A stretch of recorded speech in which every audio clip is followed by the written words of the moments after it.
সরকারি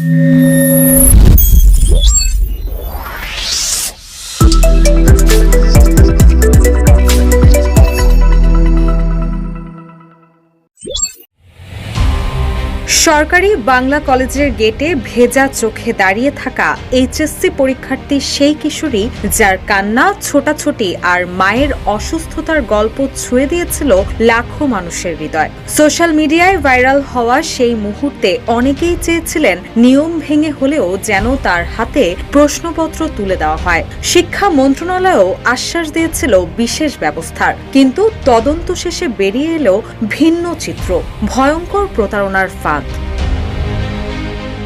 সময় মতো কেন্দ্রে না আসায় এইচএসসির প্রথম দিনে বাংলা প্রথম পত্র পরীক্ষা দিতে না পেরে কান্নায় ভেঙে পড়েন আনিসা আহমেদ। মায়ের স্ট্রোকের কারণে পরীক্ষায় 1 ঘন্টা দেরি করে কেন্দ্রে পৌঁছানোর যে দাবি তিনি করেছিলেন, শিক্ষা মন্ত্রণালয়ের তদন্তে তার কোনো প্রমাণ পাওয়া যায়নি। ফলে বিশেষ ব্যবস্থায় তার পরীক্ষা নেওয়ার যে আশ্বাস দেওয়া হয়েছিল তা আর বাস্তবায়িত হচ্ছে না।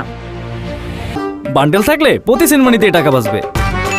বিকাশ সেনমানি বান্ডেল কিনে জিতুন প্রতি লেনদেনে। কাঁদতে কাঁদতে সেদিন আনিসা জানিয়েছিলেন অসুস্থ মাকে নিয়ে হাসপাতালে ছুটতে হয়েছিল তাকে, তাই কেন্দ্রে আসতে দেরি হয়েছে। এই ঘটনার সত্যতা নিশ্চিত হতে একই সঙ্গে সে সময় 2টি তদন্ত কমিটি গঠন করা হয়। একটি কমিটি করে ঢাকা মাধ্যমিক ও উচ্চ মাধ্যমিক শিক্ষা বোর্ড এবং আরেকটি কমিটি করা হয় আনিসার পরীক্ষা কেন্দ্র সরকারি বাংলা কলেজের পক্ষ থেকে। দুই পক্ষের তদন্তে ঘটনা সম্পর্কে আনিসার বর্ণনা অনুযায়ী কোনো সত্যতা পাওয়া যায়নি। ভুয়া তথ্য দিয়েছিল আনিসা, সেজন্য আনিসাকে আর পরীক্ষা দেওয়ার সুযোগও দেওয়া হচ্ছে না।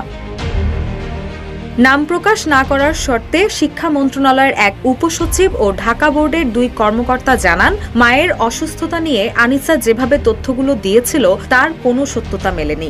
এমনকি হাসপাতালে ভর্তির যে তথ্য দেওয়া হয়েছে এবং তার মা স্ট্রোক করেছিলেন তা নিয়েও প্রশ্ন রয়েছে।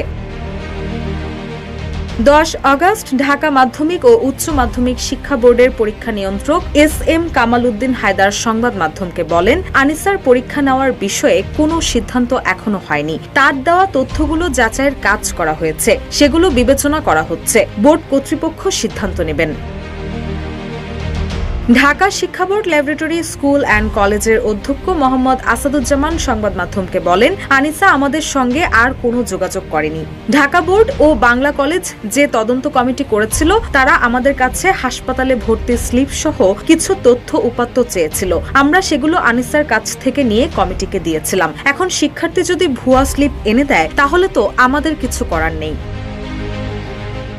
এ বিষয়ে ঢাকা শিক্ষা বোর্ডের চেয়ারম্যান অধ্যাপক খন্দকার এহসানুল কবির বলেন, আনিসার বিষয়ে আমাদের পক্ষ থেকে নতুন কোনো সিদ্ধান্ত নেই। প্রচলিত নিয়ম উল্লেখ করে তিনি বলেন, কোনো পরীক্ষার্থী যদি প্রথম পত্রে পরীক্ষা দিতে না পারে তবে দ্বিতীয় পত্রে 66 নম্বর পেলে উভয় পত্রে পাস হিসেবে গণ্য হবে।